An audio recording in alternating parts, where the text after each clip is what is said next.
Your winner by unanimous decision, and still the IBF welterweight champion of the world, Jerome Boots Ennis. The winner by TKO, he's still undefeated and still the WBC and Ring Magazine Super Flyweight champion of the world, Jesse Ben Rodriguez.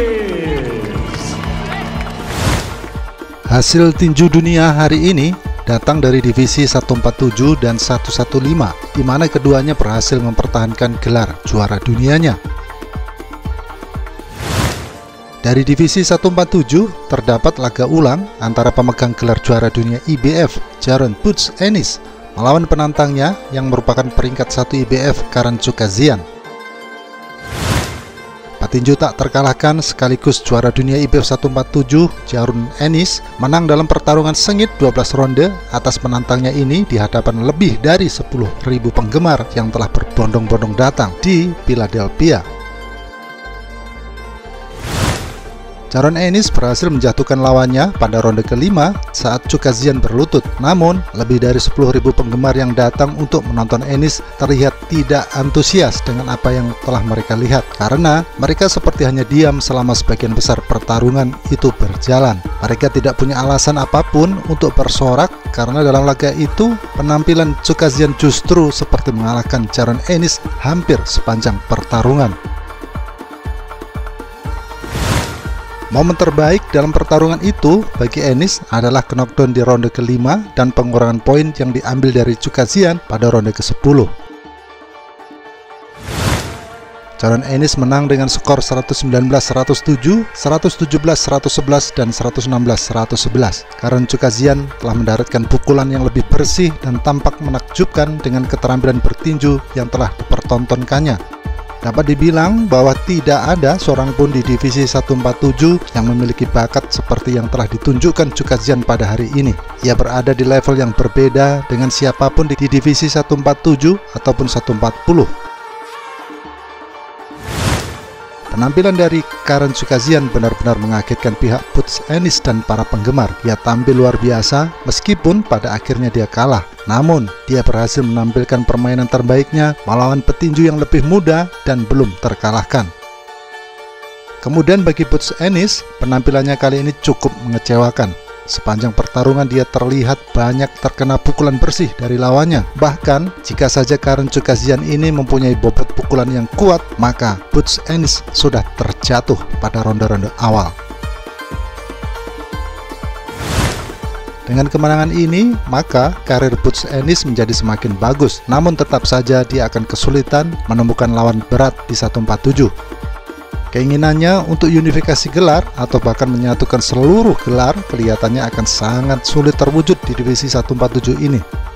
Jaron Ennis harus membuat sebuah keputusan besar tentang arah karirnya ke depan. Dia harus melawan salah satu dari 3 juara lainnya di 147 atau harus naik ke 154 untuk menantang Vergil Ortiz Jr. yang tak terkalahkan dan terkenal dengan pukulan KO-nya untuk gelar interim BBC.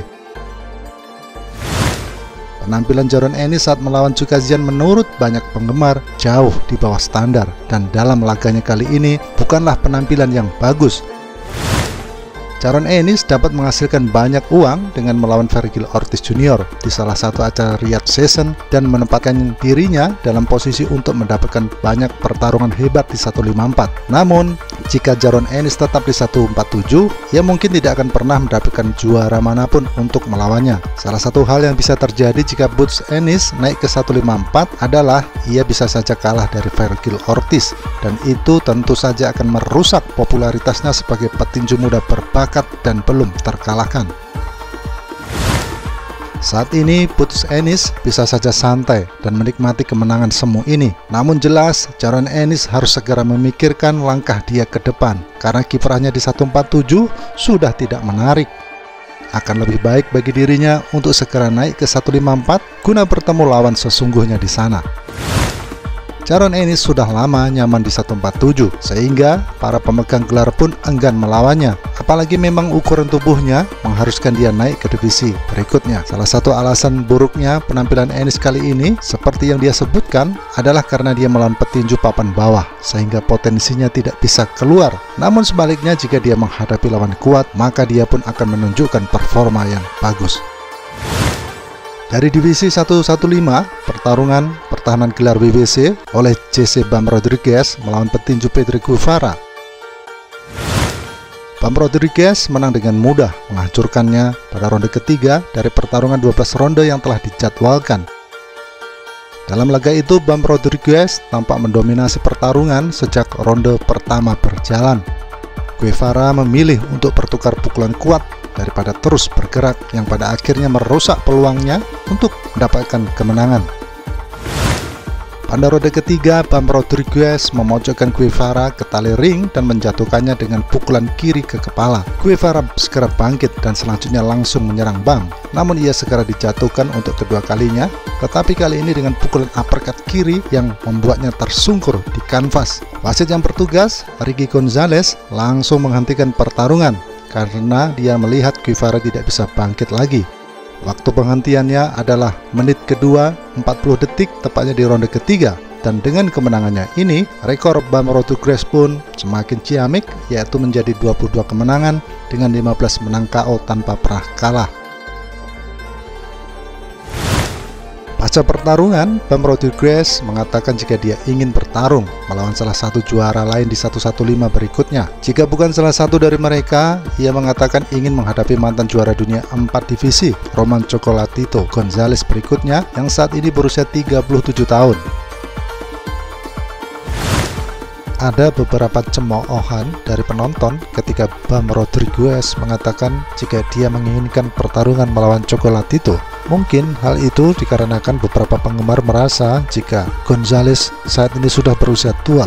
Mereka tidak ingin melihatnya berakhir oleh petarung yang jauh lebih muda darinya, seperti Bam Rodriguez yang saat ini berusia 24 tahun. Dalam beberapa pertarungan terakhir, dalam 2 tahun terakhir ini, Bam Rodriguez memang hanya mengalahkan beberapa petinju yang berusia tua, diantaranya adalah Juan Francisco Estrada, 34 tahun, Carlos Cuadras, 36 tahun, dan Sri Saket Sor Rungvisai, 37 tahun. Para penggemar lebih suka jika Bam Rodriguez ini naik ke divisi 118 untuk menghadapi Junto Nakatani berikutnya, ataupun dia naik ke 122 untuk menghadapi juara tak terbantahkan dari Jepang, Naoya Inoue. Sebagus apapun penampilan Bam hari ini, ia dapat dengan mudah bertarung di kelas bulu pada divisi 126. Ukuran tubuhnya adalah salah satu alasan keberhasilannya di divisi yang lebih rendah ini. Ia lebih besar dari para lawannya. Namun, harus diakui jika Bam Rodriguez merupakan salah satu talenta muda berbakat dan mempunyai prospek cerah dalam dunia tinju. Kemampuannya dalam bergerak serta kekuatan pukulan membuatnya menjadi penghuni pound for pound. Jadi tidak heran jika promotornya saat ini, yaitu Eddie Hearn, telah mempertahankan dia dengan gila-gilaan, sekaligus melindunginya dari para petinju kuat. Sejauh ini Bam Rodriguez hanya dicocokkan dengan para petinju tua, yang menandakan jika Rodriguez ini akan digunakan sebagai sapi perahan di tahun-tahun mendatang.